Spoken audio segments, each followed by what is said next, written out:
News pulse ಇದರಿಂದ ಪ್ರಮುಖ ಸುದ್ದಿಗಳ ನ್ಯೂಸ್ ಬುಲೆಟಿನ್ಗೆ ಸ್ವಾಗತ. ನಾನು ಸಂಗೀತ ರಂಗನಾಥ್. ನಾನು ಶಿವರಾಜ್.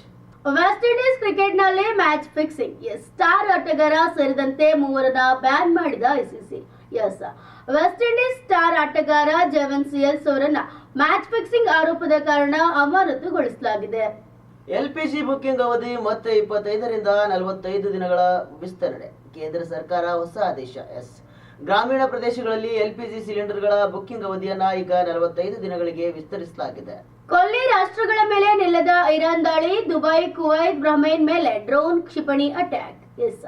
ಅಮೆರಿಕ ಸ್ನೇಹಿ ದೇಶಗಳಾಗಿರುವ ಕೊಲ್ಲಿ ರಾಷ್ಟ್ರಗಳನ್ನ ಗುರಿಯಾಗಿಸಿಕೊಂಡು ಯುದ್ಧದ 13ನೇ ದಿನವಾದ ಗುರುವಾರವೂ ಇರಾನ್ ದಾಳಿಯನ್ನ ಮುಂದುವರೆಸಿದ್ದು ಅನೇಕ ಕಡೆ ಡ್ರೋನ್ ಹಾಗೂ ಕ್ಷಿಪಣಿಗಳ ಮಳೆಗರೆದಿದೆ.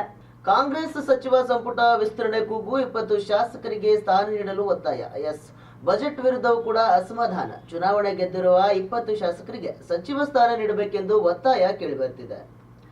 ಟಾರ್ಗೆಟ್ ರೀಚ್ ಆಗದ ಅಬಕಾರಿ ಇಲಾಖೆ. ಅಕ್ರಮ ಮದ್ಯ ತಡೆಗೆ ಕೈ ನಾಯಕರ ಬಿಗಿಪಟ್ಟು.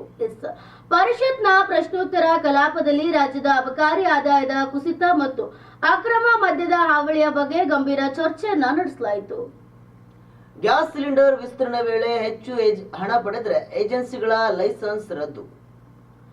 ಸನ್ನಡತೆ ಆಧಾರದ ಮೇಲೆ ವಿವಿಧ ಕಾರಾಗೃಹಗಳ 31 ಕೈದಿಗಳ ಬಿಡುಗಡೆ. ಪರಪ್ಪನ ಅಗ್ರಹಾರ ಕೇಂದ್ರ ಕಾರಾಗೃಹ ಸೇರಿ ರಾಜ್ಯದ ವಿವಿಧ ಕೇಂದ್ರ ಕಾರಾಗೃಹಗಳಲ್ಲಿ ಜೀವಾವಧಿ ಶಿಕ್ಷೆ ಅನುಭವಿಸುತ್ತಿದ್ದ 31 ಕೈದಿಗಳನ್ನ ಸನ್ನಡತೆ ಆಧಾರದ ಮೇಲೆ ಅವಧಿ ಪೂರ್ವ ಬಿಡುಗಡೆಗೆ ರಾಜ್ಯ ಸರ್ಕಾರ ಆದೇಶ ಹೊರಡಿಸಿದೆ.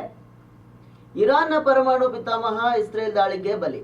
ನೇತನ್ಯಾಹು ಅಧಿಕೃತ ಘೋಷಣೆ. ಇರಾನ್ನ ಪರಮಾಣು ವಿಜ್ಞಾನಿಯನ್ನ ಇಸ್ರೇಲ್ ಸೇನೆಯು ವೈಮಾನಿಕ ದಾಳಿಯ ಮೂಲಕ ಹತ್ಯೆ ಮಾಡಿದೆ ಎಂದು ಇಸ್ರೇಲ್ ಪ್ರಧಾನಿ ಬೆಂಜಮಿನ್ ನೇತನ್ಯಾಹು ಅಧಿಕೃತವಾಗಿ ಘೋಷಿಸಿದ್ದಾರೆ. Gas emergency. ಇಂದಿರಾ ಕ್ಯಾಂಟೀನ್ಗೂ ಬಿಸಿ. ಕ್ಯಾಟರಿಂಗ್ ವ್ಯವಸ್ಥೆ ಸ್ಥಗಿತ. ರಾಜಧಾನಿ ಬೆಂಗಳೂರು ಸೇರಿ ಮೈಸೂರು, ಉಡುಪಿ, ಹುಬ್ಬಳ್ಳಿ, ಧಾರವಾಡ, ಹಾಸನ, ತುಮಕೂರು ಸೇರಿದಂತೆ ವಿವಿಧ ನಗರಗಳಲ್ಲಿ ಸಾವಿರಾರು ಹೋಟೆಲ್, ರೆಸ್ಟೋರೆಂಟ್, ಡಾಬಾಗಳು ತಾತ್ಕಾಲಿಕವಾಗಿ ಬಂದ್ ಮಾಡಲಾಗಿದೆ. ಮೇ ವೇಳೆಗೆ ತುಂಗಭದ್ರಾ ಡ್ಯಾಂನ ಎಲ್ಲಾ ಕ್ರಸ್ಟ್ ಗೇಟ್ ಅಳವಡಿಕೆ. ತುಂಗಭದ್ರಾ ಅಣೆಕಟ್ಟಿನ ಎಲ್ಲಾ ಕ್ರಸ್ಟ್ ಗೇಟ್ಗಳ ಬದಲಾವಣೆ ಕಾರ್ಯವನ್ನ ಬರುವ ಮೇ ವೇಳೆಗೆ ಪೂರ್ಣಗೊಳಿಸಲಾಗುವುದು ಎಂದು ಜಲಸಂಪನ್ಮೂಲ ಇಲಾಖೆಯ ಸಚಿವರು ಡಿಕೆ ಶಿವಕುಮಾರ್ ಅವರು ಭರವಸೆಯನ್ನ ನೀಡಿದ್ದಾರೆ. ಇದಾಗಿತ್ತು ಇವತ್ತಿನ ಪ್ರಮುಖ ಸುದ್ದಿಗಳ ನ್ಯೂಸ್ ಬುಲೆಟಿನ್. ನಿರಂತರ ಸುದ್ದಿಗಳಿಗಾಗಿ ನೀವು ನೋಡ್ತಾ ಇರಿ ನ್ಯೂಸ್ ಪಲ್ಸ್. ಇದು ಅಸಲಿ ಸುದ್ದಿ, ನಿಖರ ವರದಿ.